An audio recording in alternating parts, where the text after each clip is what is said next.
magpapakita ako ng situation and scenario here, the only one you can do is thumbs up if it is right and thumbs down if it is wrong.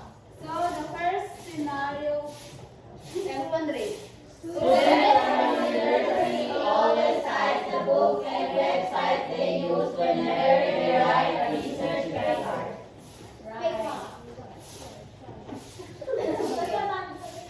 Yay! The second one.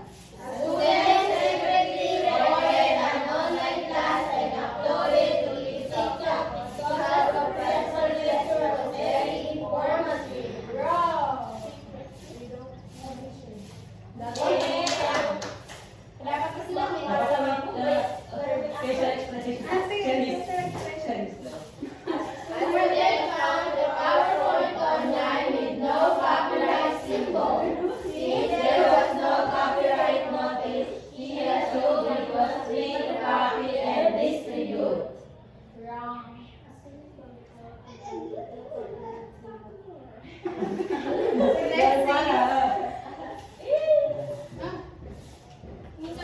So, it is wrong na kapag meron sa loob ng classroom ay nag-take ka ng record or video sa professor mo while nag-lecture siya at di-post siya online kasi you're not asking his or her permission. The last one, A teacher downloaded an image from Google and used it in her presentation without mentioning where she got it. so wrong. So, pero karamihan sa atin ay nagagawa ito but now alam na natin na mali siya. Yes? So, how did you decide whether a situation was right or wrong? Anyone? Miss Zaira. How did you decide whether the situation was right or wrong? So, for me, the given situation was quite obvious whether it was right or wrong. Kasi nga meron siya mga words na mga keywords such like yung sa without permission, yung hindi nag-ask. So, yung mga negative words doon, that indicates that it was not a good action. Yeah. Another one. Miss Astra. How did you decide whether the situation was right or wrong?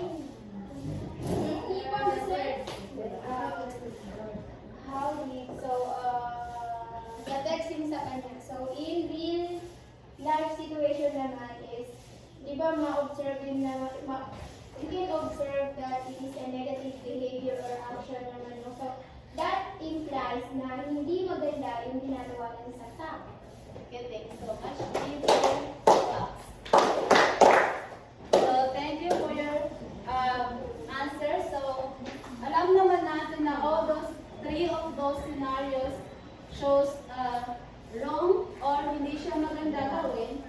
Kaya, ang topic natin ngayon ay about social Ethical and legal responsibilities in the use of technology tools and resources. So, ito yung continuation ng recording namin. So, before that, let us rate our learning outcomes. At the end of the lesson, the students can explain the key concepts of digital citizenship, etiquette, and intellectual property rights. Describe the rights, responsibilities, and ethical standards expected of digital citizens. Value the importance of etiquette and copyright principles by actively participating in real-life scenario analysis and reflective discussions, and create digital infographic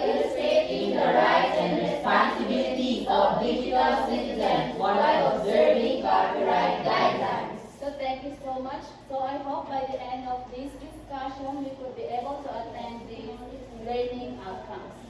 So, since nakag-usapan naman natin kanina ang digital citizenship and global citizenship, I want you to answer that what are the difference between the digital citizenship and global citizenship? Aside from mommy.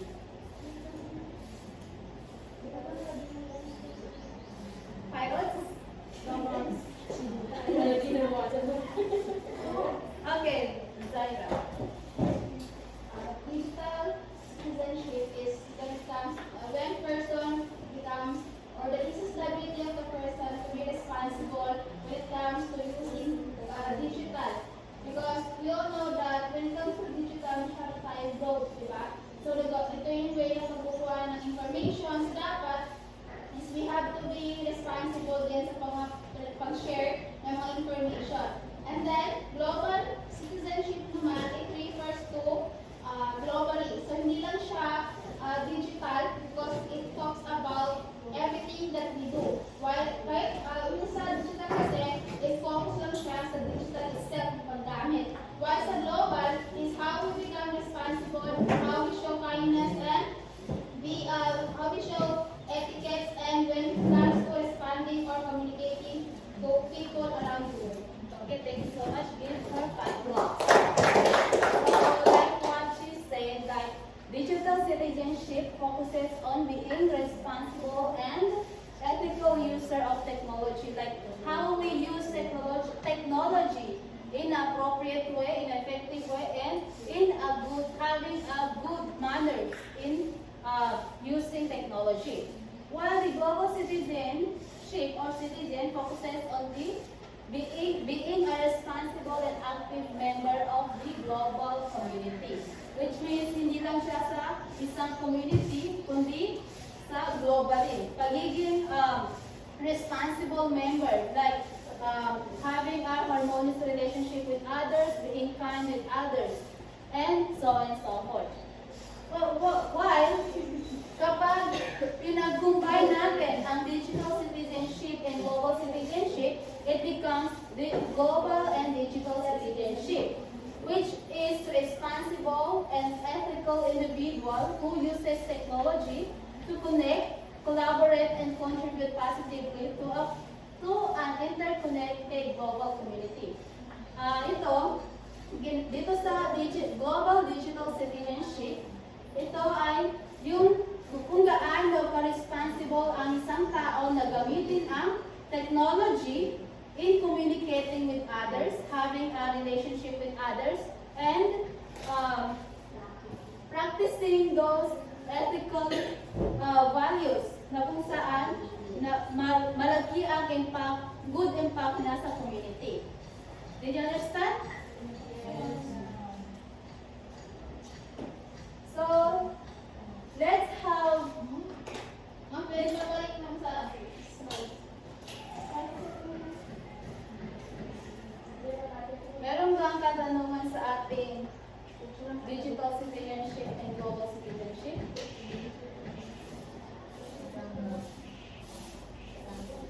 Yes? Example. So, saan dito na or so digital citizenship, like for example, how you use your phone, your social media in a good way. How you use your accounts in a responsible way. Yun ang global citizenship. Like nagpo-post ka ng mga appropriate or informative na mga contents. Sa global citizen naman, yung having being responsible member of the community, like maganda yung pagkikitungo mo sa ibang tao, maganda yung pagkikitungo mo sa environment. While the global digital citizen, ito na yung ginagamit mo yung technology sa communicating, having a connection with others. Like, you're using your online or social media with to join fundraising. Di ba? Nakakatulong tayo sa ibang tao, nakakatulong tayo sa environment while using the technology. Understand? Yes. So, shall we proceed? Picture.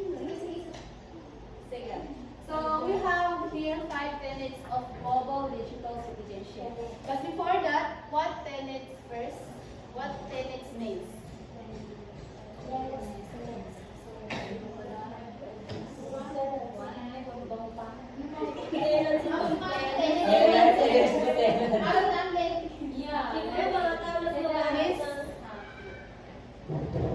I think this is mga tao na gumagamit ng technology or digital tools. Okay, thank you so much. So, tenets means it is a principle, core principle. Ibig sabihin, we have 5 core principles of global digital citizenship. Ito yung mga parang binabasehan para matawag ang global digital citizen. So, the first one, it is according to REGO 2017. The first one is personal responsibility. So, Ms. Vanessa, can you read and give us insight? The first one is the personal responsibility. This is about the responsibility for learning to the students and developing a sense of accountability for lifelong learning. It includes demonstrating how one governs oneself in matters of finance, ethical and moral boundaries, personal health and fitness, and all relationships. So, I think the first one refers to the responsibility of oneself. So, this is like let's say us. So it is our responsibility. So, the first one is about our responsibility for learning to students. And, teacher niya. It can be anyone. So I think,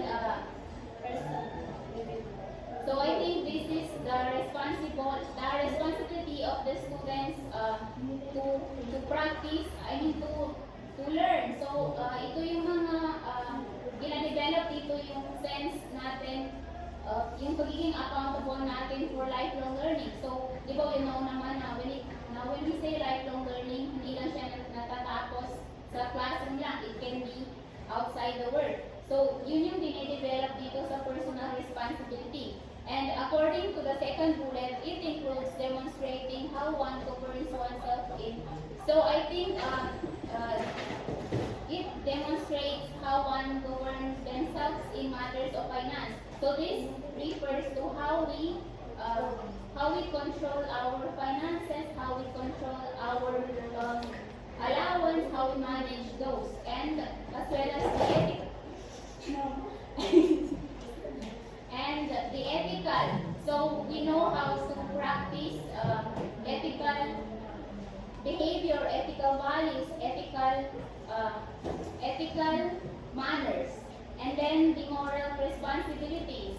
And then it also includes the personal health on how we responsibly take care of our health. And then included na doon yung fitness, yung body natin, yung state of mind natin, and then yung pakikipag-communicate natin with other people. Okay, thank you so much. So, like what you said, personal responsibility, it is how we govern ourselves. Like how we manage our finances, how we can be financial literate, and how we act in the environment that we are belong to. And ito yung pagiging accountable ng isang tao o ng isang student sa kanyang sarili, like pagiging pagkakaroon ng ethical decisions sa ating mga ginagawa, o yung sabi ko kanina na yung how we protect or how we taking care of ourselves, our fitness, our health. Ito yung personal responsibility. In short, key points lang ito is how we control, how we manage ourselves in all aspects of ourselves. Yes, ma'am. So, understood? Yes, ma'am. The next one is global citizenship. Miss Ma'am, Shahauna. Global citizenship includes recognizing and respecting how 21st century technology and digital media have eliminated boundaries between citizens of the world by enabling communication, collaboration, dialogue, and debate across all levels of society. So here in global citizenship is, aside from being a digital citizen, we must be responsible in using the technology. Kaya kung sabi nyo kanina na yung nag-collaborate dito yung technology mismo, which is the collaboration with other people around the world, and also while utilizing it responsibly. Okay, thank you so much. Give her 5 thoughts. So like what Ms. Hamna said, that we are using those technologies na para magkaroon ng collaboration, communication globally, hindi lang dito sa Pilipinas. So dito, it is includes recognizing or appreciating how 21st century technologies yung mga ginagamit natin ngayon build or eliminate the boundaries between citizens of the world by enabling communication. Like, di ba, through our technology, nagkaroon tayo ng collaboration, nagkaroon tayo ng communication with other countries. Na hindi lang dito sa kung sino ang nakikita natin, but even though nasa ibang bansa ay nagkakaroon tayo ng communication. The third, Mr. Nukta.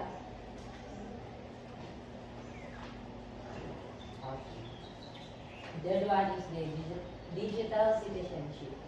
This means engaging in appropriate and exemplary behavior in an online environment. This essence of digital citizenship is about shifting or accountability or appropriate behavior of our students, which foster independence and personal responsibility. So basically, digital citizenship means engaging online, engaging in a digital world appropriately using good manners, right conduct, and also follow the etiquette in terms of digital world. Like for example, yung behavior natin is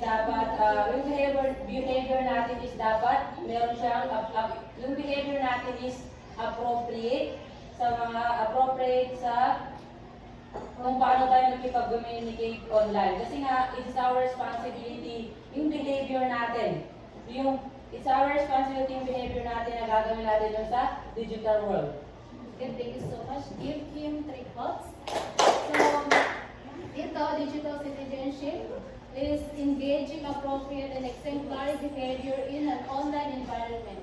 Ibig sabihin, dito pumapasok ang ating values behavior while using technology or in social media while online. So the essence of digital citizenship is about the shifting of accountability for appropriate behavior to our students. So dito, is foster independence and personal responsibility. So nagkakatulong din si digital citizenship para ma-foster natin yung independence ng ating students as well as yung personal responsibility nila. Kasi dito, ginagamit natin si technology in effective way, in an appropriate way, in an ethical manner. Hindi yung ginagamit natin siya para manira ng ibang tao or para magkaroon ng conflict. So dito, we are building a harmonious relationship with others through technology. Yeah. So the fourth one is altruistic service. So dito, ang kuan lang nito ay yung pagiging makakalikasan natin. Kasi it focuses on a healthy concern for a well-being for the people with whom we share our world. It includes embracing the opportunity to exercise charity and goodwill to the benefits of others. So pagiging pagkakalikasan natin na yung pagkikipagkapwa-tao. Kasi dito, ginagamit natin yung, meron tayong, pagkikipagkapwa-tao pala ito, yung pagkalikasan sa kulitan. So dito, we have a genuine concern with the well-being of others. And then, hindi lang tayo tumutulong para sa ibang tao, pero iniiwasan din natin na maka-harm ng ibang tao. Yung magkaroon tayo ng conflict sa ibang tao. Yes, ma'am. So, it includes embracing opportunities to exercise charity and goodwill for the benefits of others. Understood? Yes, ma'am. So the fifth one is environmental stewardship. Okay, Mr. Abdul. Environmental stewardship. This is a demonstration of common sense values and an application for the beauty and majesty that surround us every day. It encourages us to explore how to make use of the earth resources, taking responsibility in actions on personal, local, regional, national, and international levels. Meaning to say, everyone should have the common sense or the initiative to care our environment as well as our earth, because we are living in the same space, we're living in the same ground, wherein we breathe the same air. So by that, we should always protect our environment and use the natural resources that we have that could sustain, not just destroy the environment, but could sustain. We can actually use our earth resources or natural resources, but remember that do not abuse it. Just use it with proper manners, wherein you are just using it based on what you need. Hindi yung aabusuhin mo yung environment. Because by doing so, we could harm our environment. And if that, the next generation will not experience the experience that we have experienced. So that will be all things. So, like what he said, that environmental stewardship, it is being responsible to our environment, to the earth. Like hindi natin inaabuso yung mga resources sa ating kapaligiran. So hindi lang ito patungkol sa Miss Asra, hindi lang ito patungkol sa kung paano natin protektahan or yung mga pagtatapon ng basura properly, yung pamumutol ng mga kahoy o yung pagtanim ng kahoy. Ito ay patungkol din sa kung paano natin ginagamit ang technology. Halimbawa, kapag hindi naman natin kinakailangan na gamitin yung computer, better to turn off it. Kasi nagpo-cost din siya ng energy na kung saan nakakasira din sa ating environment.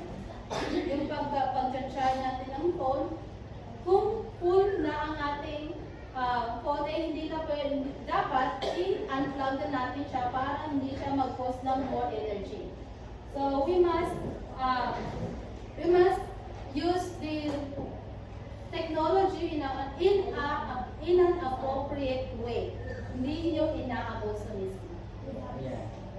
Okay? Yes. So those are the 5 tenets of global digital citizenship. So can you read those? Personal responsibility, global citizenship, digital citizenship, altruistic service, environmental stewardship. So very good. So any qualification about those 5 tenets? None so far. So far. So let's proceed. So let's talk about the citizenship and etiquette for online communities. So Miss Douglas.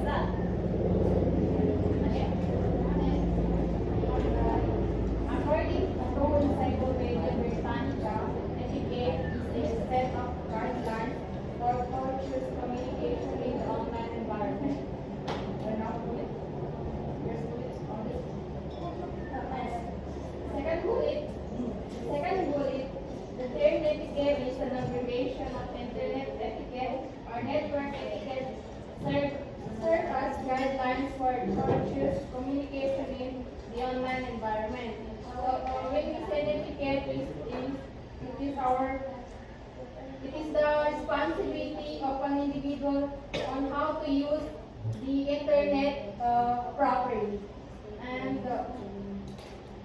as well as the guidelines and the appropriate way on how to communicate with others. Okay, thank you so much for your clarified thoughts. So, netiquette, the term netiquette is an abbreviation of international network or international etiquette or network etiquette. Kaya nagkaroon ng netiquette. So, according to Encyclopedia Britannica, netiquette it is a set of guidelines for courteous communication in an online environment. So, dito, pinag-uusapan yung mga behavior ng mga users of the technology. So, dito, pinag-uusapan natin yung mga guidelines on how to use technology in an ethical way. So, netiquette guidelines includes the rules for both social interaction, yung pagkikipagkapwa-tao natin, yung pagkikitungo sa ibang tao, then technical activities, o yung how we use the technology. For example, kapag kasi merong mga tao na minsan hindi gumagana yung kanilang phone, tapos binabato. So, dapat, hindi yun dapat gawin, no? Kasi, dito sa netiquette, pinag-uusapan natin yung how to use the technology and how to interact with others. Okay, favorite stars.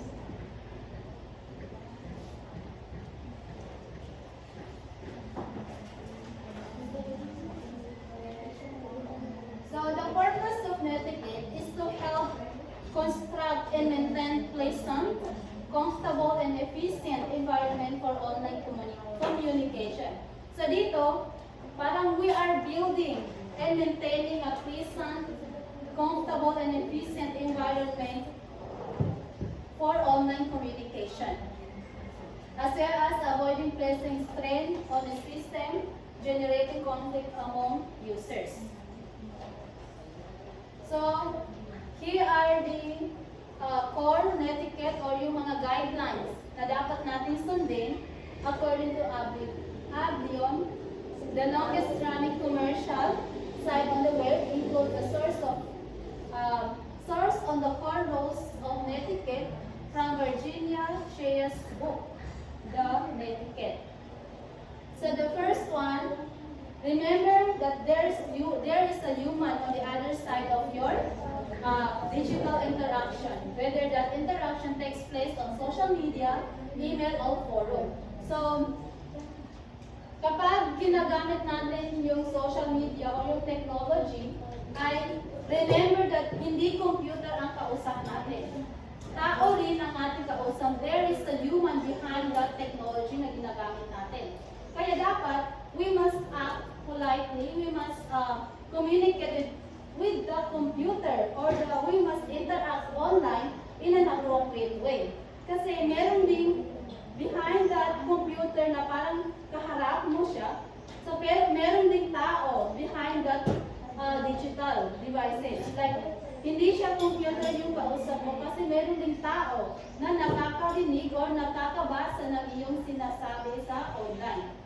So, better to use technology in an appropriate way. Use your language. Use appropriate language. Hindi yung parang nakakasakit sa ibang tao. Kasi, di ba, minsan, hindi natin alam, parang akala natin computer lang ang kausap natin. Pero hindi natin naiisip na meron tao na nakakabasa ng ating mga sinasabi online. So the next one is number 2, Astra.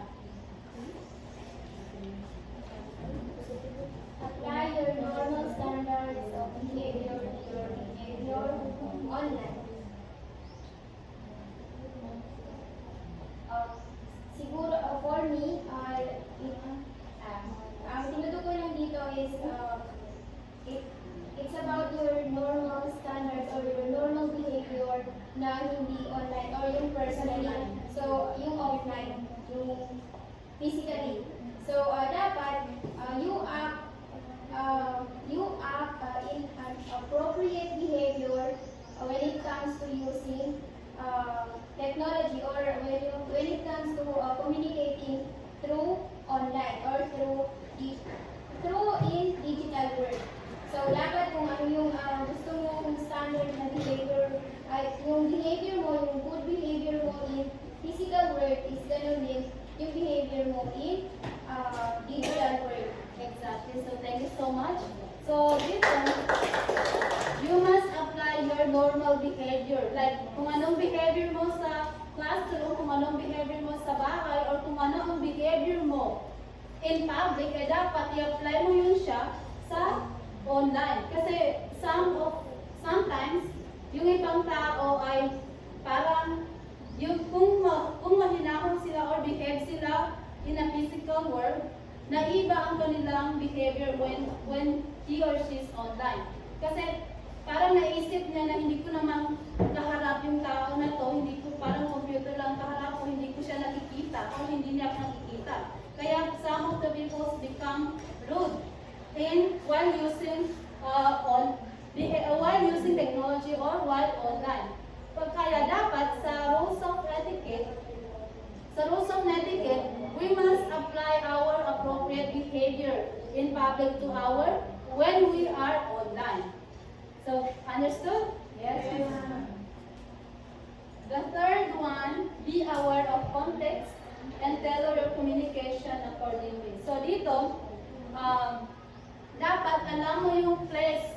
Kumbaga, kung online ka, dapat alam mo yung place kung ano ang givisit mo. Like, sa group chat, kung ang group chat na yun ay puro parang intended for learning or academic only, you must chat on that group chat in an appropriate way using appropriate language, hindi yung mga katawa-tawa lang or hindi siya mga informative. Kasi di ba yung mga group chat, yung GC natin, sa education is intended for education, for announcements, or related sa school natin. So kapag hindi siya related, kapag doon tayo pumunta or kapag givisit natin yung mga specific platform or GCs, ay dapat alam natin paano mag-adjust i-adjust ang ating behavior. Kasi kung para sa mga friends lang siya, you can use casual language naman, di ba? Yes. So number 4, Miss Marnisa. Share space, respect others' people time and boundaries. This means boundary. This means users shouldn't post content that doesn't belong on a particular website or forum, nor should they post spam or needlessly long content. So this number 4 says that we should respect others' people time. Kumbaga, we shouldn't post that doesn't appropriate to other people, like parang we should respect them, like parang ang ipopost lang natin is kung ano yung appropriate at parang yung hindi sila parang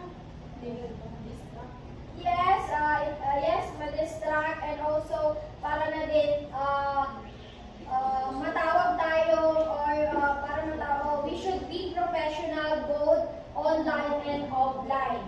Thank you so much. Give her 5 claps.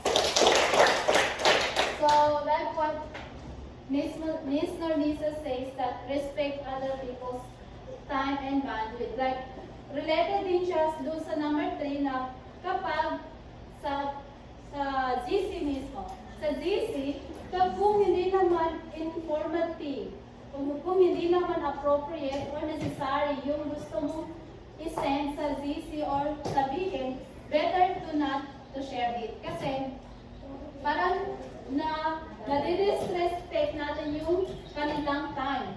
And then, kasi hindi naman natin maipakailan na all people has their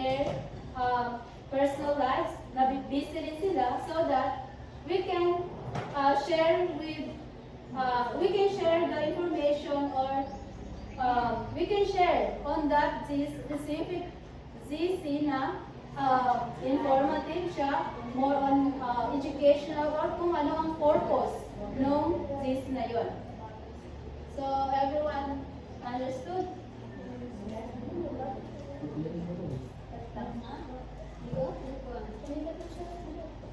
Okay na ba isa? Ano ba?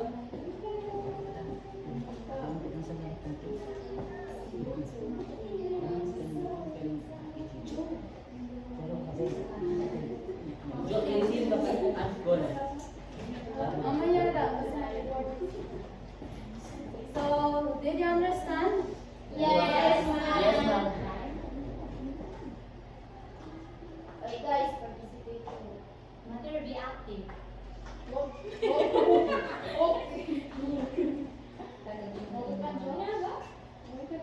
Diyan mo na lang kinex. 24? So, Number 5. Okay, we start.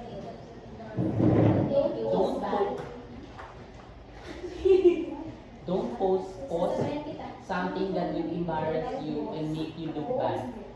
Posting tone deaf, inappropriate, profane, or unlawful content is one of the major social media mishaps you should avoid. Mishaps you should avoid. So one thing that that people do in social media is posting their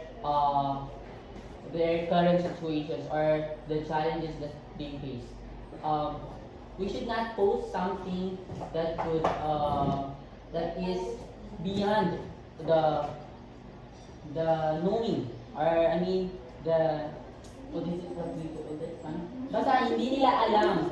Like for example is you are suffering with some problem, halimbawa family problem. So instead na mag-rant ka sa Facebook, why not mag-reflect ka na lang, like control yourself to making something na unlawful or nakakaya. Kasi sometimes there are so many people that I know that they always post in online yung mga nangyayari sa buhay nila.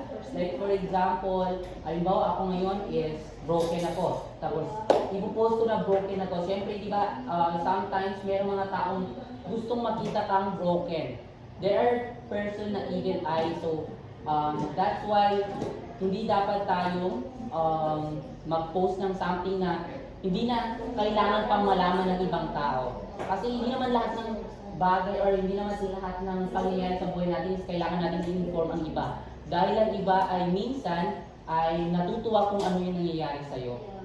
Merong taong nakikiramay, merong taong sinasabi, ay deserve niya yan, kaya ganito siya.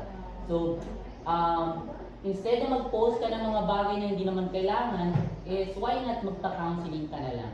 Like, go with those people who have, who is knowledgeable enough to give you some pieces of advices where you can be strong enough, you can be something good na imbis na mas mag-worsen situation is mas napagaan. Kasi kung mag-post tayo sa online, mas mag-worse yung situation. Kasi sometimes may mga magre-react ng tumatawa, di ba? Halimbawa, your friends. So, that part of you is you're being vulnerable. So, that part of you is you're being sensitive to process information or process reactions from people. So, by doing that, I suggest na instead of posting online, why to go to your parents, your friends, and to those people who is knowledgeable enough to understand you and to give you some comfort. Yeah. That would be all.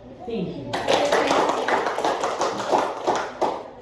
So, para na sa akin na lahat, no? So, don't post something that will embarrass you or make you look bad. So, kasi kadalasan, di ba sa atin, hindi natin na para lang mailabas natin yung mga bad emotions natin, like nagpo-post tayo, nag-upload tayo, nagmamayde. So by that, parang hindi natin namamalayan na it can embarrass our image. Parang naiiba yung tingin ng ibang tao sa atin online. Kaya, better to keep your personal life private. Kasi, di ba, meron din hindi natin nakokontrol yung sarili natin na nagpo-post tayo ng mga something na ganito, yung mga nangyayari sa ating buhay na hindi natin alam na pwedeng masira ang ating reputation. Reputasyon. So, that sixth one, Miss Money. Miss Money.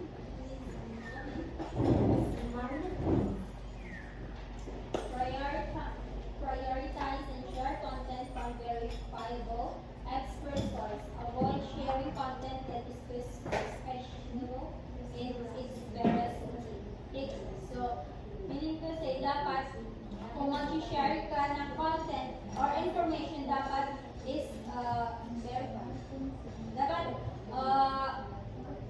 Dapat nasa verifiable, reliable yung content na ina-share mo. At saka i-also avoid sharing content na fake. And yeah.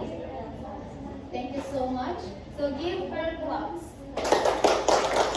So, everyone, remind ko lang na kapag mayroong nagsasalita sa mga classmates ninyo ay better to keep Listen. quiet. Huwag tayo magkikipag-usap sa katabi natin kung hindi naman siya necessary, hindi siya related sa ating topic. Okay? Opo, ma'am. So, prioritize and share content from verifiable expert sources. So, dito, kung may gusto tayong i-share na information na which is hindi siya verified, hindi siya galing sa reliable sources, better to not to share it. Di ba? Alam din naman yung nangyari, di ba, na hindi siya verified yung loudest natin. So, Yung class ulit, sorry. yes. And then, so, di ba, gi-share na nila o sa online kahit hindi pa siya verified. So, better to avoid it. Kung hindi pa verified, hindi siya credible, hindi siya reliable, better to not to share it. Hintayin na lang natin na ma-verified siya.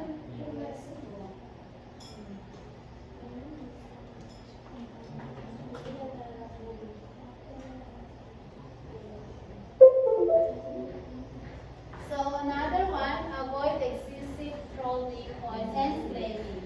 Blaming is intense, heated, and argumentative discussion, while trolling is abusive of subversive comments. Dito yung, sige, Mr.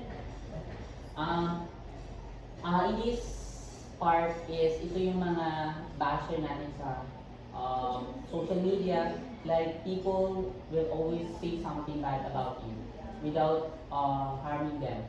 Like, kahit wala kang ginagawa is may masasabi talaga ang mga tao. And sometimes we can actually encounter those people na nandi-guilt trip lang sa online. Yung mga boring tapos ginagawang play toy or playground ang social media without knowing na they are nakakasakit sila ng ibang tao. Such as bashing someone, like commenting negative about influencer. So, but we should avoid that. And we can actually halimbawa, hindi na natin kasi may iwasan. So, halimbawa, pag may nag-post sa halimbawa, nag-post ako, so merong nag-comment na bad. So, instead na kung re-replyan ko yun siya, is mas mag-worse yung situation. Pero pag hindi mo siya pinansin, di ba, as we observe, kung merong mga taong nabubisit sa atin, pag pinapansin natin is mas lalo nilang Mas lalong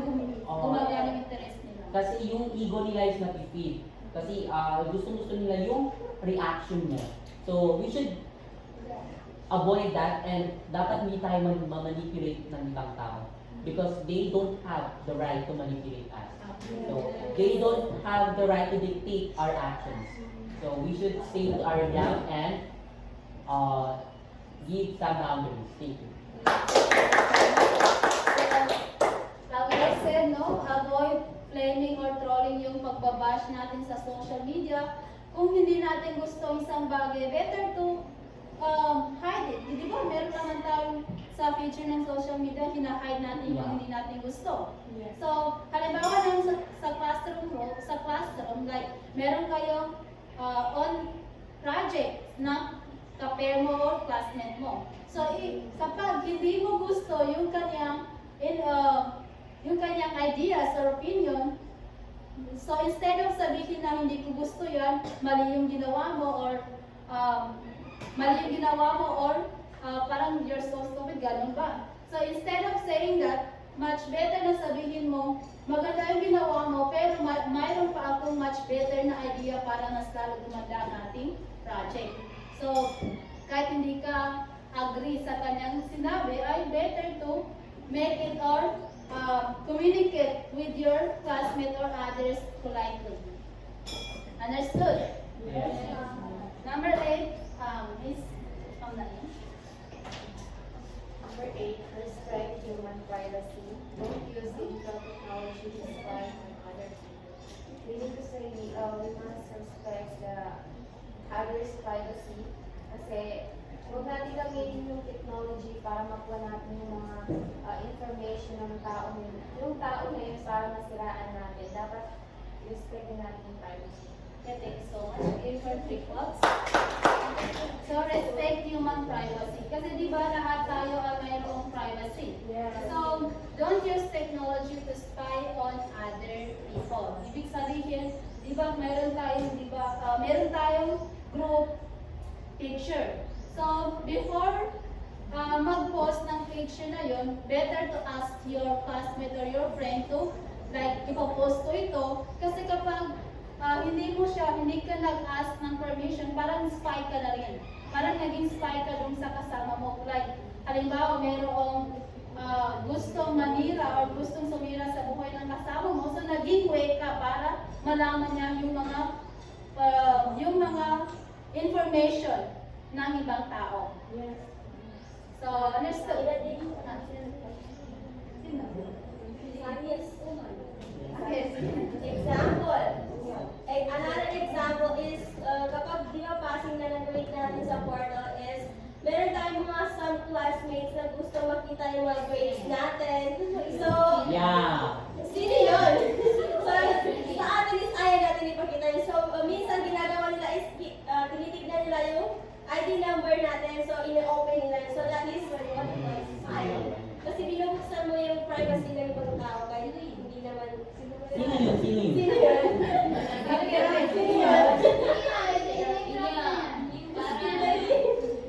Hindi, wala naman siya ginagawa, pero example lang siya. So, kapag hindi tayo nag-ask ng permission na open yung account ng kasamahan natin, ay hindi talaga siya pwede gawin. Like, kung nag-ask naman tayo ng permission pero hindi siya pumayag, so keep it as private. So, if you are in a position of power, don't abuse it. Okay, Miss Munesa. Number 9. So the ninth one is, if you're in a position of power, don't abuse it. Moderator and administrators must not shut down certain users arbitrarily. So I think yung thoughts lang naman ng number 9 na yan is kapag may power ka, dapat hindi mo ina-abuse yun. Let's say sa isang group page. Di ba, uso man yun yung mga group, di ba, meron mga admin. Tapos parang meron kang hindi gusto dun sa post ng isang member ng group na yun, then hindi mo ina-approve. Kasi di ba, ganyan din sa group. Before siya ma-upload doon before siya mapunta doon sa feed ng group na yun, kailangan mo nang i-approve ng admin. So, dapat kung admin ka or kung moderator ka, dapat hindi mo gina-abuse yung power mo. Dapat maging equal yung opportunity sa lahat ng member, hindi lang yung sa certain people lang na gusto mo. Yes. Hindi mo na-abuse yung power na meron ka. So, treat people and as well as yourself equal. So, number 10, okay. Yes, Forgive and forget. And forgive people for their mistakes. So, we all know that we must practice this kind of attitude na kailangan natin mismo tanggapin yung pagkakamali ng ibang tao and also yung pagkakamali natin sa sarili natin kasi that's naman, di ba? Like, hindi naman tayo perfect para hindi magkamali. So, kapag nag-commit ng mistake, hindi naman sinasabi na normal magkamali, but kaya hindi talaga maiiwasan na magkakamali ka sa isang bagay o sa gagawin mo mismo. Pero kailangan mo lang pag-isipan kung yung decision mo ba is hindi siya makakasakit sa ibang tao. And also remember that yung mistake na yun is yun yung magiging way for you to grow and develop yourself as a human being, and also to have a good relationship to other people. And always remember that past is a lesson, not a life sentence. January 2026. So, hindi naman daw normal na magkamali, no? Pero, use that mistakes to develop yourself, to learn from those mistakes. So, aside from that, kapag nag-commit ng mistake yung kasamahan natin, forgive them and help them to learn, help them to build themselves, help them para hindi na niya maulit yung kung anong mistakes na nagawa niya. Understood? Yes. So did you understood those netiquette or core principles? Yes, ma'am.